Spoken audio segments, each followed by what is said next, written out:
Hello everyone, my name is Yamini Tukral and I welcome you to Adda 24/7 School। तो आज हम chapter start करने जा रहे हैं chapter 19 excretory products and their elimination. So जब हम excretory products and their elimination की बात करते हैं तो इसमें क्या होता है, इसमें हमारा कैसे जो हमने डाइजेशन किया फूड का उसे एक्सपेल आउट किया जाता है बॉडी से। जो भी अनअब्जॉर्ब्ड फूड होता है वो हमें बॉडी से थ्रो आउट करना होता है और बाय स्पेशल मैकेनिज्म्स। तो वो सारे स्पेशल मैकेनिज्म्स हम इसके अंदर देखेंगे और कौन कौन से हमारे ऑर्गन्स इन्वॉल्व हैं, कौन कौन से सिस्टम इन्वॉल्व है, एक्सक्रीटरी सिस्टम इन्वॉल्व है, उसकी डिटेल्ड में देखेंगे। तो देखते हैं कि इस चैप्टर के हम लोग डिस्क्रिप्शन में क्या क्या पढ़ने वाले हैं, क्या क्या सब टॉपिक्स हम लोग जो है कवर करने वाले हैं। First, the human excretory system. Second subtopic, urine formation and the function of the tubules. Third, mechanism of concentration of the filtrate, regulation of kidney function and micturition. Fourth, role of other organs in excretion and the disorders of the excretory system. And lastly, we are going to cover the NCERT questions. So all these subtopics, we'll study it in all the lectures, different lectures. So today we are starting off with the topic human excretory system. So let's have a look, how does a human excretory system looks like। क्या क्या उसके organs है, क्या क्या functioning कैसे होती है, सारा का सारा हम लोग जो है human excretory system में देखेंगे। So the elimination of the metabolic waste products from the animal body to regulate the composition of the body fluid and the tissue, it is known as excretion। जैसे कि मैंने बोला कि unabsorbed food items को body से बाहर हमें throw out करना होता है। तो इसको हम लोग क्या बोलते हैं, जो अनएब्जॉर्ब्ड हमारी फूड आइटम्स होती हैं वो हमारी क्या होती है, मेटाबॉलिक वेस्ट होता है। वो क्या होता है, मेटाबॉलिक वेस्ट। जितने भी हमारे मेटाबॉलिक पाथवे होते हैं उनसे भी कुछ वेस्ट जनरेट होता है, वो सारा, और जो हमारी अनएब्जॉर्ब्ड फूड आइटम्स होती हैं वो सारी मिलके हमारी जो है वेस्ट प्रोडक्ट्स बनाती हैं और इनको बॉडी से बाहर थ्रो आउट करना है to regulate the composition of the body fluids and the tissue. Fluids and tissues के कॉम्पोजिशन को ढंग से रखने के लिए, उनको रेगुलेट करने के लिए हमें इन वेस्ट मटेरियल को बॉडी से बाहर थ्रो आउट करना पड़ता है। तो उस थ्रो आउट करने के प्रोसीजर को ही हम लोग क्या बोलते हैं, एक्सक्रीशन बोलते हैं। So these waste products, they include the ammonia, uric acid, urea, carbon dioxide and ions like sodium, potassium, calcium and phosphate and sulfate।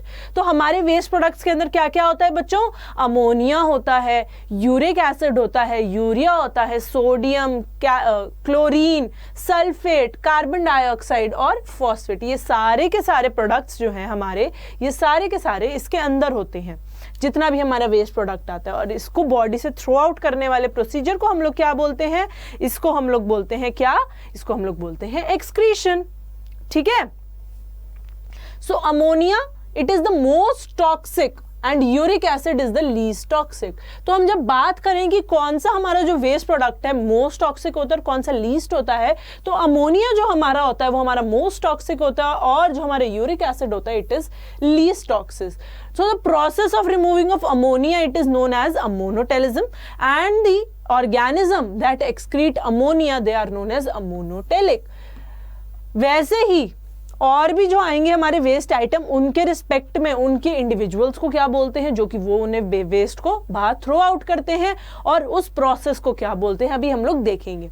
तो अमोनिया का सबसे पहले हमने देखा कि जो एनिमल्स अमोनिया को एज अ वेस्ट बाहर थ्रो आउट करते हैं वो हमारे अमोनोटेलिक एनिमल्स होते हैं, और उसका प्रोसेस को हम लोग क्या बोलते हैं, अमोनोटेलिज्म बोलते हैं। इसके एग्जाम्पल्स क्या क्या होते हैं, बोनी फिशेज अमोनोटेलिक होती हैं, एक्वेटिक एम्फीबियंस, इंसेक्ट्स, ये सारे के सारे हमारे अमोनोटेलिक ऑर्गेनिजम्स होते हैं।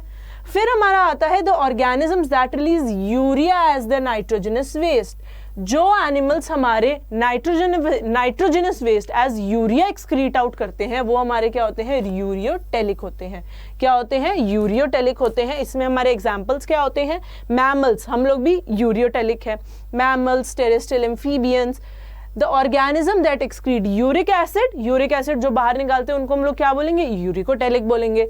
Examples, reptiles, birds, land snails. तो हमें ये पता चल गया तीन टाइप के ऑर्गेनिज्म होते हैं। फर्स्ट हमारे होते हैं अमोनोटेलिक, दूसरे हमारे होते हैं यूरियोटेलिक और थर्ड हमारे होते हैं यूरिकोटेलिक। तो हमारे अमोनिया जो होता है वो सबसे ज्यादा टॉक्सिक होता है एक्सक्रीटरी प्रोडक्ट, और जो लीस्ट टॉक्सिक होता है हमारा यूरिक एसिड होता है। जो यूरिया होता है हमारा बीच में लाई करता है, जो यूरिया होता है हमारा बीच में लाई करता है। तो इसके एग्जाम्पल्स हम लोगों ने देख ली। ये एग्जाम्पल्स बहुत इंपॉर्टेंट है, एग्जाम में एमसीक्यूज में सब्जेक्टिव में ये आ जाते हैं डिफरेंसेस के फॉर्म में, तो उसमें जो है हमें एग्जाम्पल्स भी इंक्लूड करने पड़ते हैं। तो एग्जाम्पल्स हमने अच्छे से याद करने हैं। सबसे पहले बताओ कि मैमल्स कौन होते हैं। जैसे कि मैंने बताया हम लोग भी तो मैमल्स हैं, तो हम लोग क्या हैं, क्या हम अमोनोटेलिक हैं, क्या हम यूरियोटेलिक हैं, या फिर हम यूरिकोटेलिक हैं। हम लोग यूरियोटेलिक होते हैं। Then in most of the invertebrates, these structures they are simple tubular forms. जो excretory structures होते हैं, जब हम invertebrates की बात करें तो बच्चों ये simple tubular forms होते हैं, जबकि vertebrates के अंदर क्या होता है, complex tubular forms होते हैं। तो simple और complex tubular, invertebrates में क्या होगा हमारा simple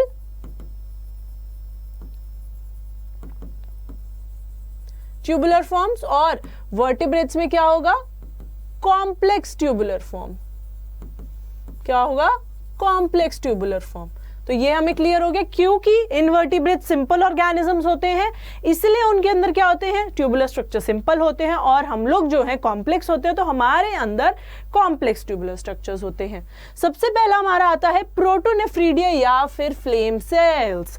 प्रोटोनेफ्रीडिया या फिर flame cells, these are the excretory organs in the platyhelminthes. Flat worms जो होते हैं हमारे, प्लेटीहेलमिन्थेस जो होते हैं, उनके अंदर हमारा एक्सक्रीटरी स्ट्रक्चर कौन सा होता है, प्रोटोनेफ्रीडिया या फिर फ्लेम सेल्स। रोटिफर्स में भी यही होता है, एनालिड्स में भी यही होता है, सिफालोकॉर्डेट्स जो एम्फियोक्सिस होता है उसके अंदर भी हमारे जो है प्रोटोनेफ्रीडिया या फिर फ्लेम सेल्स होते हैं। So the protonephridia, they are primarily concerned with ionic and fluid volume regulation, that is osmoregulation. तो protonephridia हमारा और क्या function करती है, they regulate in salt water balance. They help in regulating the salt water balance. And the phenomena is known as what? Osmoregulation. The phenomena is known as osmoregulation. तो हमारा protonephridia apart from an excretory organ it functions as an osmoregulatory organ as well. तो कोई भी question में पूछे कि protonephridia के functions बताओ, फ्लेम सेल्स के फंक्शन बताओ, एक्सक्रीशन तो है ही सही और उसके साथ साथ में वो ऑस्मोरेगुलेशन भी करता है। वो ऑस्मोरेगुलेशन भी करता है मतलब बॉडी के आयन और फ्लूइड वॉल्यूम को रेगुलेट करता है। देन हमारे आते हैं नेफ्रीडिया। देन क्या आते हैं हमारे nephridia, they are the tubular excretory structure of the earthworms and the annelids. जो नेफ्रीडिया हैं they are the structures of the earthworms and the annelids. Earthworm और एनालिड में मिलते हैं। They help to remove nitrogenous waste and maintain a fluid and ionic balance. जो nephridia है they help in maintaining the fluid and the ionic balance, और ये क्या करता है, it helps in removing the nitrogenous base. मतलब इसका भी क्या काम है, ऑस्मोरेगुलेशन प्लस एक्सक्रीशन। और ये किसके अंदर होता है हमारा, earthworms and annelids. Earthworms and annelids के अंदर हमारे जो है नेफ्रीडिया होते हैं which are the tubular structures. फिर आते हैं हमारे मेल्फिजियन ट्यूब्यूल्स। मेल्फिजियन ट्यूब्यूल्स जो है एक्सक्रीटरी स्ट्रक्चर्स किसके होते हैं, most of the insects including the cockroaches. Malpighian tubules they help in the removal of nitrogenous waste and osmoregulation. तो आप ये देख सकते हो कि जो भी मेनली हमारे एक्सक्रीटरी ऑर्गन्स काम कर रहे हैं उसके साथ साथ में वो in spite of only removing the excreta out of the body, they are also helping in regulating the fluid and ionic balance, है ना। They are also helpful in regulating the osmoregulation or they are helping in osmoregulation, ठीक है। So excretion के साथ साथ हमारे excretory organs और क्या कर रहे हैं, they are helping in osmoregulation। किसकी में हेल्प कर रहे हैं, osmoregulation and excretion। तो वैसे ही मेल्फिजियन ट्यूब्यूल्स excretory structures हमारे किसके अंदर है, इंसेक्ट्स के अंदर है इंक्लूडिंग द कॉकरोचेस, और उसमें भी वो जो है excretion के साथ साथ osmoregulation का भी काम कर रहे हैं।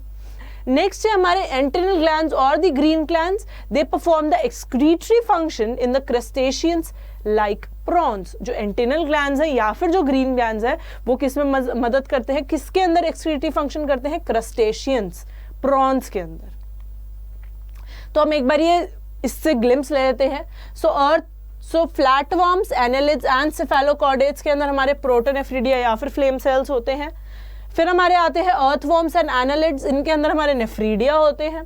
फिर हम आते हैं इंसेक्ट्स इंक्लूडिंग द कॉकरोचेस, इसके अंदर क्या है हमारा मेल्फिजियन ट्यूब्यूल्स है। और लास्टली हमारे मैमल्स के अंदर क्या है, किडनी है। मैमल्स के अंदर क्या है, किडनी है, मतलब हमारे अंदर क्या है, kidney. So the human excretory system, it consists of a pair of kidney, a pair of ureters, a urinary bladder and a urethra. क्या क्या होता है हमारे excretory system में, kidneys, ureter, urinary bladder and urethra। तो ऐसा कुछ structure होता है हमारे excretory system का। ये inferior vena cava जो कि डीऑक्सीजनेटेड ब्लड हमारा हार्ट को लेके जा रही है ना। ये हमारे क्या हो गई, ये हमारी किडनी हो गई, बीन शेप किडनी हो गई। इसके अंदर है क्या, हमारी मेड्यूला एंड कॉर्टेक्स और पेल्विस होता है। उसके बाद में ureter, urinary bladder and urethra. ये हमारा ओवरव्यू होता है of the human excretory system.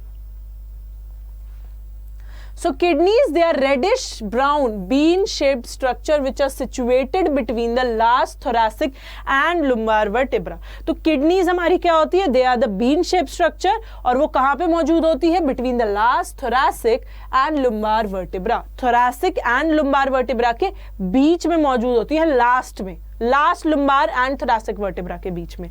So each kidney, it has a notch on its inner side called the hilum through which ureter, blood vessels and the nerves they enter। तो हमारा hilum होता है ये, आप hilum इसको बोल सकते हैं, जिससे कि हमारे यूरेटर, ब्लड वेसल और नर्व्स जो है वो एंटर करते हैं, है ना। यहीं से हमारे जो है सारे के सारे एंटर कर रहे हैं, तो यही हमारा हाइलम हो गया ना। तो ये हमारा जो होता है बेसिक एनाटॉमी होती है किडनी की, ये हमारी बेसिक एनाटॉमी होती है। So inside the hilum has broad funnel shaped space and the called the renal pelvis with the projection called the calyces. तो आप इसके अंदर देख सकते हो कि हाइलम के अंदर हमारा एक ब्रॉड सा रेनल पेल्विस होता है। क्या होता है, रेनल पेल्विस होता है, और इसके ऊपर जो प्रोजेक्शंस होती हैं वो कौन सी होती हैं, हमारी कैलिसेस होती हैं। ये जो होती है ये हमारा रेनल पेल्विस हो गया, और इसके ऊपर जो है हमारी प्रोजेक्शंस हैं, इनको हम लोग क्या बोलते हैं, कैलिसेस बोलते हैं। तो सबसे पहला पार्ट हमने किडनी का देखा हाइलम, जिसमें से सारी की सारी आर्टरी, वेन, यूरेटर सारे के सारे पास ऑन हो रहे हैं। उसी हाइलम के अंदर जो है हमारा सिचुएटेड है क्या, रेनल पेल्विस। ठीक है, रेनल पेल्विस से हमारी जो है प्रोजेक्शंस निकल रही हैं, जिनको हम लोग क्या बोल रहे हैं, कैलिसेस बोल रहे हैं। ठीक है, so inside the kidney there are two zones, outer cortex and inner medulla. तो किडनी के अंदर हमारी दो जोन्स हैं, आउटर कॉर्टेक्स है, इनर मेड्यूला है। Medulla it is divided into medullary pyramids projecting into the calyx. तो हमारी आउटर वाली अगर कॉर्टेक्स है और इनर वाली अगर मेड्यूला है, तो इसके अंदर देखो ये मेड्यूलरी पिरामिड्स है। ये क्या है, मेडुलरी पिरामिड्स हैं, जो कि कैलिस से ही आगे आ रहे हैं, कैलिस से ही आगे कंटिन्यू हो रहे हैं ना मेडुलरी पिरामिड्स। तो हमारे मेडुला के अंदर क्या है, मेडुलरी पिरामिड्स, और कॉर्टेक्स क्या है, हमारा आउटर पोर्शन है। Okay, so the cortex it extends between the medullary pyramids as renal column called the columns of Bertini। तो आप देख सकते हो कि यहाँ पे हमारे जो कॉर्टेक्स के अंदर जो है, ये देखो ये कॉलम्स एक्सटेंड हो रहे हैं बिटवीन द मेडुला। ये कॉर्टेक्स के कॉलम हैं जो कि मेडुला के बीच में एक्सटेंड हो रहे हैं, मेडुलरी पिरामिड्स के बीच में एक्सटेंड हो रहे हैं, जिनको हम लोग रेनल कॉलम्स बोलते हैं, और उनको क्या बोलते हैं, कॉलम्स ऑफ बर्टीनी। इनको क्या बोलेंगे, कॉलम्स ऑफ बर्टीनी, है ना। तो ये हमारे क्या होते हैं, बेसिकली ये कॉर्टेक्स का पार्ट होता है, जो कि मेडुलरी पिरामिड्स के बीच में एक्सटेंड हो रहा होता है। ठीक है, तो ये हमारे क्या होते हैं, रेनल कॉलम्स होते हैं, जिनको हम लोग कॉलम्स ऑफ बर्टीनी बुलाते हैं।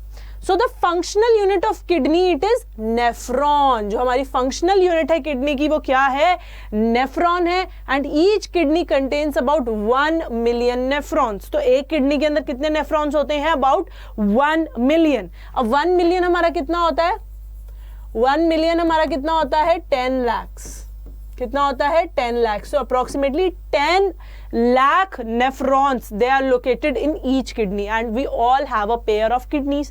तो approximately 20 lakhs, 2 million nephrons are there। Nephron has two parts, the glomerulus and the renal tubules। So glomerulus क्या होता है, it is the tuft of capillaries formed by afferent arteriole। blood from the glomerulus is carried away by the efferent arteriole। तो दो तरीके की arteriole होती है।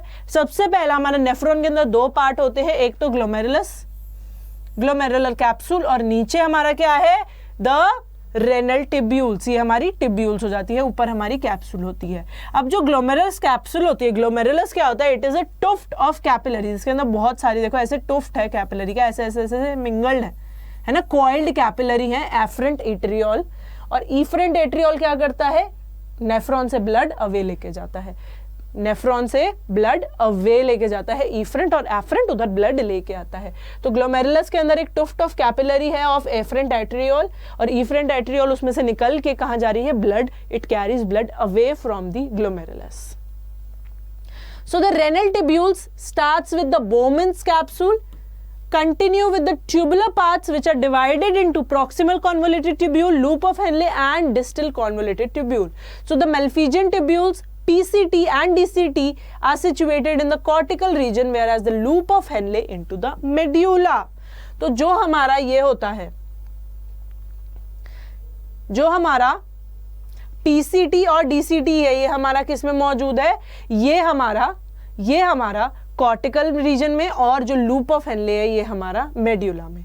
ठीक है, सो हम इसमें देख लेते हैं, ये हमारा लूप ऑफ हेनले है, ये हमारा लूप ऑफ हेनले है, ये हमारा पीसीटी है, ये हमारा डीसीटी है, ये हमारा ऊपर वाला कहाँ पे सिचुएटेड है, पूरा का पूरा कॉर्टिकल रीजन में, और नीचे वाला हमारा सारा मेड्यूला में आ रहा है। तो आप नेफ्रॉन का जब आप स्ट्रक्चर देखो तो आप यहाँ पे देखोगे ये Bowman's कैप्सूल है जिसके अंदर हमारा ग्लोमेरुलस है। Bowman's कैप्सूल से हमारा आता है पीसीटी, प्रॉक्सिमल कॉन्वोल्यूटेड ट्यूब्यूल, फिर वो जाता है लूप ऑफ हेनले, सबसे पहले डिसेंडिंग लिम्ब में जाता है, फिर असेंडिंग लिम्ब से होता हुआ किस में कन्वर्ट होता है, इनटू डिस्टल कॉन्वोल्यूटेड ट्यूब्यूल। तो पीसीटी और डीसीटी एक तरीके से पैरेलली लाए करते हैं, और नीचे सारा लूप ऑफ हेनले होता है। तो नीचे वाला पार्ट हमारा मेडुलरी रीजन में होता है, और ऊपर वाला पार्ट सारा कॉर्टिकल रीजन में होता है। और ये डीसीटी जाके किस में ज्वाइन करता है, कलेक्टिंग डक्ट में। किसमें, कलेक्टिंग डक्ट में। तो ये हमारा कुछ Bowman's कैप्सूल का स्ट्रक्चर होता है। यहाँ से हमारा जो है ब्लड आ रहा होता है, और इफरेंट से हमारा ब्लड जा रहा होता है। ये हमारा ग्लोमेरुलस है, पूरा का पूरा टुफ्ट, ये हमारा Bowman's कैप्सूल है जिसके अंदर पूरा का पूरा ग्लोमेरुलस आता है। अब हमारे दो तरीके के नेफ्रॉन्स होते हैं बच्चों, जक्स्टामेडुलरी एंड कॉर्टिकल नेफ्रॉन। जो जक्स्टामेडुलरी नेफ्रॉन होते हैं उनका लूप ऑफ हेनले जो है शॉर्ट होता है, और वो सिर्फ मेड्यूला तक ही एक्सटेंड करता है। ठीक है, ऊपर तक मेड्यूला तक। पर कॉर्टिकल नेफ्रॉन के अंदर लूप ऑफ हेनले जो है बहुत लंबा होता है, और वो मेड्यूला के अंदर तक जाता है। देखो, ये हमारा कॉर्टिकल नेफ्रॉन है, ये हमारा कॉर्टिकल है, ठीक है, और ये हमारा जक्स्टामेडुलरी, ये हमारे दो नेफ्रॉन्स है। तो इसमें आप इजीली बता सकते हो जो कॉर्टिकल वाला है उसका लूप ऑफ हेनले बहुत बड़ा है, डीप जा रहा है ना, मेड्यूला के बिल्कुल डीप में जा रहा है। पर जो हमारा जक्स्टामेडुलरी है उसका जो हमारा लूप ऑफ हेनले वो बहुत शॉर्ट है, वो सुपरफिशियल तक रह रहा है। So the glomeruli they lie close to the inner margin of the cortex, and cortical के अंदर क्या होता है, glomeruli they lie in the outer cortex। तो जब हम cortical की तरफ देखते हो तो आप देख सकते हो जो हमारी glomeruli है वो यहाँ पे प्रेजेंट है। कहाँ पे प्रेजेंट है, इन द आउटर कॉर्टेक्स।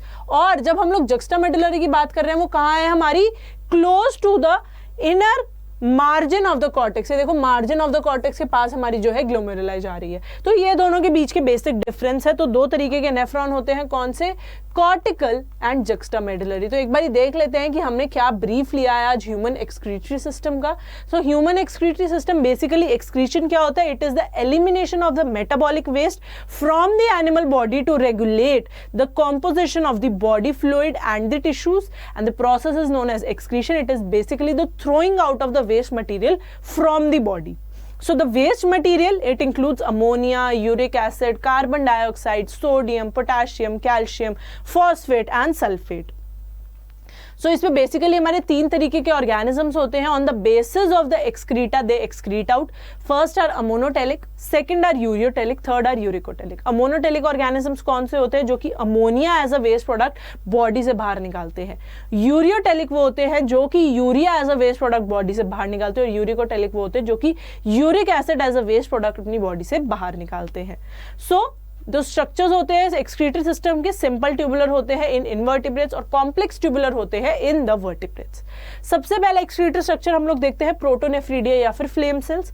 वो किसमें होते हैं? फ्लैटवर्म्स के अंदर होते हैं, रोटिफर्स के अंदर होते हैं, एनालिड्स, सेफेलोकॉर्डेट्स, और ये क्या करते हैं? एक्सक्रीशन के साथ साथ ऑस्मो रेगुलेशन का भी काम करते हैं। अब ऑस्मो रेगुलेशन क्या होता है? Osmoregulation is the maintenance of the ionic and the fluid volume. फिर हमारे आते हैं nephridia, which are the tubular excretory structures in the earthworms and the annelids.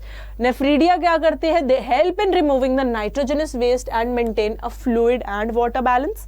मेलफिजियन tubules किसके अंदर होते हैं एज एक्सक्रीटरी स्ट्रक्चर? हमारे इंसेक्ट्स के अंदर होते हैं, इंक्लूडिंग द कॉकरोचेस। एंटिनल ग्लैंड्स और ग्रीन ग्लैंड्स किसके अंदर होते हैं? क्रस्टेशियंस के अंदर होते हैं। तो ये एक टेबल है जिसके अंदर हमने बताया है कि किसके अंदर कौन सा एक्सक्रीटरी हमारा स्ट्रक्चर मौजूद होता है। ह्यूमंस के अंदर क्या होता है? Kidneys, ureters, urinary bladders and urethra. ये ओवरव्यू है हमारा पूरा का पूरा एक्सक्रीटरी सिस्टम का। सो किडनीज क्या होते हैं? हमारी ब्राउन बीन शेप्ड होती हैं, किसके बीच में लाई करती है? Last thoracic and lumbar vertebra. इसके अंदर क्या होता है? सबसे पहला नॉच होता है हाइलम, जिससे कि यूरेटर, ब्लड वेसल और नर्व एंटर करती हैं। इसी हाइलम के अंदर एक ब्रॉड फनल शेप जगह होती है जिसको हम लोग बोलते हैं रेनल पेल्विस। रेनल पेल्विस से क्या होता है? ये प्रोजेक्शंस देता है जिसे कैलिसिस बोलते हैं। फिर हमारी किडनी जो है दो पार्ट्स में डिवाइडेड है, कॉर्टेक्स एंड मेड्यूला। जो कॉर्टेक्स होता है हमारा आउटर पोर्शन होता है किडनी का, मेड्यूला इनर होता है। तो जो हमारी कैलिसिस हैं वो आगे जाके हमारे क्या बनाती है? हमारी मेडुलरी पिरामिड्स बनाती हैं। कॉर्टेक्स का कुछ पार्ट उन मेडुलरी पिरामिड्स के बीच में आता है और वो क्या बनाता है? रेनल कॉलम, जो कि हम उनको क्या बोलते हैं? Columns of Bertini. So the functional unit of kidney it is the nephron, and nephron के हमारे दो पार्ट होते हैं, ग्लोमेरुलस एंड रेनल टिब्यूल्स। तो ग्लोमेरुलस की जब हम बात करें, it is a tuft of afferent and efferent arterioles. Afferent arteriole blood लाती है और इफरेंट आर्टेरियोल ब्लड अवे लेके जाती है। और ये हमारा ग्लोमेरुलस किसके अंदर होता है? Inside a Bowman's capsule. फिर हमारे नीचे आते हैं रेनल टिब्यूल्स। फर्स्ट आती है हमारी प्रॉक्सिमल कॉन्वोल्यूटेड टिब्यूल, जो कि हमारी ग्लोमेरुलस से नीचे आएगी, बोमन्स कैप्सूल से नीचे। ये सब हमारा कॉर्टिकल रीजन में है। फिर वो एक्सटेंड करेगी into loop of Henley. Loop of Henley हमारा मेडुलरी रीजन में चलेगा और लूप ऑफ हेनले के बाद जो है हमारे यहाँ पे आएगा डिस्टल कॉन्वोल्यूटेड टिब्यूल, जो कि हमारा फिर कॉर्टिकल रीजन में आ जाएगी और वो ज्वाइन करेगी इन द कलेक्टिंग डक्ट। ठीक है। So the PCT and DCT are situated in cortical region, loop of Henle into the medulla. तो हमारे दो तरीके के नेफ्रॉन होते हैं, जक्स्टामेडुलरी एंड कॉर्टिकल। जो जक्स्टामेडुलरी होते हैं उसके अंदर क्या होता है? उसके अंदर लूप ऑफ हेनले शॉर्ट होता है और सिर्फ एक सुपरफिशियल लेयर ऑफ मेड्यूला तक आ पाता है। पर कॉर्टिकल नेफ्रॉन के अंदर क्या होता है? हमारा लूप ऑफ हेनले बहुत लॉन्ग होता है और वो इनर मेड्यूला तक चला जाता है। जो जक्स्टामेडुलरी नेफ्रॉन्स होते हैं उनके जो बोमन्स कैप्सूल होता है, आप देख सकते हो कि inner margin of the cortex तक एक्सटेंड कर जाती है, जबकि जो कॉर्टिकल है, जो कॉर्टिकल नेफ्रॉन्स है, उसकी जो ग्लोमेरुलाई है वो आउटर कॉर्टेक्स तक ही रहती है। तो ये स्ट्रक्चर अगर आप याद रखोगे तो आपको याद रहेगा कि कॉर्टिकल कौन सा है, जक्स्टामेडुलरी कौन सा है, इजीली इनके बीच में डिफरेंशिएट कर पाओगे। तो चलिए इससे रिलेटेड हम लोग एक क्वेश्चंस देख लेते हैं। So where are the kidney situated? Between the 7th and the 10th ribs, between the last thoracic and 3rd lumbar vertebra, third between the 8th and the 9th ribs, D between the 1st and the 2nd thoracic vertebra। तो हमने जब kidney का अभी structure देखा तो उसके अंदर हमने देखा था कि वो कहाँ सिचुएटेड होती है? Between the last thoracic and lumbar vertebra. तो क्या इसका आंसर ऑप्शन बी करेक्ट होगा? So the correct answer is option B, between the last thoracic and the 3rd lumbar vertebra। Next question, through which of the following nerves and blood vessels enters the kidney? A hilum, B tubules, C pelvis या फिर D medulla. कौन सी जगह के through जो हमारी blood vessels और nerves है kidney के अंदर एंटर करती हैं? ए, बी, सी, डी। क्या होगा इसका आंसर कि कौन से स्ट्रक्चर के थ्रू ब्लड वेसल्स और नर्व्स जो है एंटर करती हैं किडनी में? हाइलम, टिब्यूल्स, पेल्विस या फिर मेड्यूला? किसके थ्रू होती है? किसके थ्रू होती है? हमारी होती है हाइलम के थ्रू। तो आंसर इज ए आंसर सही है। हाइलम के थ्रू ही हमारी ब्लड वेसल्स और नर्व्स जो है, यूरेटर भी एंटर करते हैं किडनी में। Next question, which of the following is responsible for the formation of columns of Bertini? A medulla, B renal pelvis, C calyces या फिर D cortex। तो इन सब में से कौन सा रिस्पॉन्सिबल होता है for the formation of columns of बर्टीनी? Columns of बर्टीनी कौन बनाता है? A, B, C, D। क्या होएगा इसका आंसर कि कॉलम्स ऑफ बर्टीनी कौन बनाता है? A medulla, B renal pelvis, C calyces या फिर D cortex। तो the answer is G cortex, क्योंकि कॉर्टेक्स ही जो है मेडुलरी कॉलम्स के बीच में एक्सटेंड करके क्या बनाती है, रेनल कॉलम्स बनाती है, जिनको हम लोग कॉलम्स ऑफ बर्टीनी बोलते हैं। तो ऑप्शन डी करेक्ट है, इसका ऑप्शन डी करेक्ट है। Next question, how many parts a nephron is divided into A1, B2, C3 या फिर D4? कितने पार्ट्स में हमारा नेफ्रॉन डिवाइडेड होता है? नेफ्रॉन जो कि स्ट्रक्चरल एंड फंक्शनल यूनिट होता है, functional unit of the kidney, वो हमारा कितने पार्ट में डिवाइडेड होता है? तो ये दो पार्ट्स में बेसिकली डिवाइड होता है, इन अ ग्लोमेरुलस एंड रेनल टिब्यूल्स। तो कितने पार्ट हो गए ये जिसमें डिवाइडेड होता है? 2 पार्ट्स में डिवाइडेड होता है। तो answer will be B2, answer will be B2। Next question, which of the following is not included in the excretory system of humans? हमने देखा था कि ह्यूमंस के एक्सक्रीटरी सिस्टम में क्या क्या आता है, तो इनमें से क्या नहीं आता है? ए क्लोएका, बी किडनी, सी यूरेटर या फिर डी यूरेथ्रा। तो ह्यूमन एक्सक्रीटरी सिस्टम का एक बारी ओवरव्यू याद करो, उसमें क्या क्या होता है हमारा? Kidneys, urinary bladder,